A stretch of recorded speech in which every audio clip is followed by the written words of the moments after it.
Assalamualaikum warahmatullahi wabarakatuh.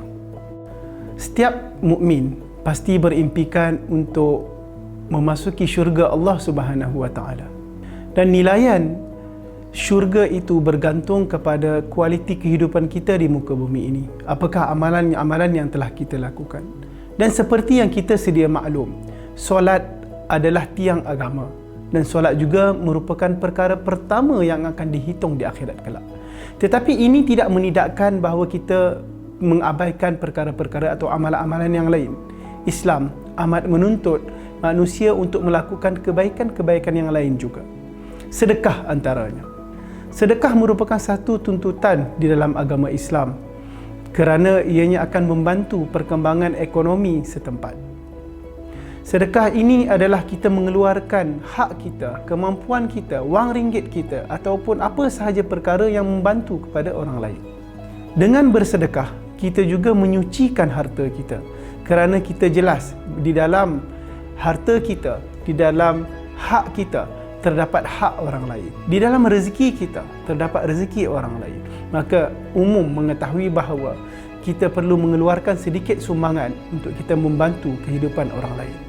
Daripada Aisyah radhiyallahu anha, Nabi Muhammad sallallahu alaihi wasallam bersabda, "Wahai manusia, lakukanlah amalan mengikut keupayaan kamu. Amalan yang paling Allah sukai ialah amalan yang berterusan walaupun sedikit." Hadis riwayat Al-Bukhari dan Muslim. Kita dapat lihat ataupun akan timbul persoalan, jika hanya wang ringgit, maka bagaimana dengan orang miskin? Bagaimana dengan orang yang tidak mempunyai kemampuan? Maka di sini kita perlu meluaskan konsep derma sedekah atau infak ini adalah kita memberikan apa sahaja termampu. Sekiranya ia dalam bentuk pertolongan, ianya kita melakukan pertolongan. Sekiranya ia dalam bentuk kita memberikan bahan ataupun hadiah yang membantu kepada memudahkan orang, maka kita melakukan perkara tersebut.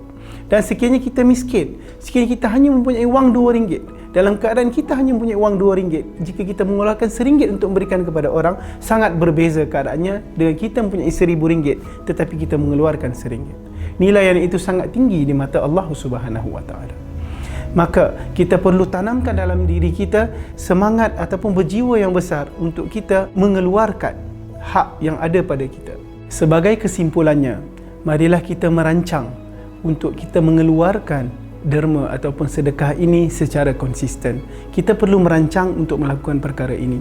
Apabila kita melakukan kebaikan ini, akan mengalirlah pahala yang berterusan, amal jariah yang berterusan, dan ianya akan menjadi saham-saham yang akan membawa kita masuk menghuni syurga Allah Subhanahu wa taala. Moga-moga dengan kebaikan yang kita lakukan, kita semua ditempatkan di syurga tertinggi.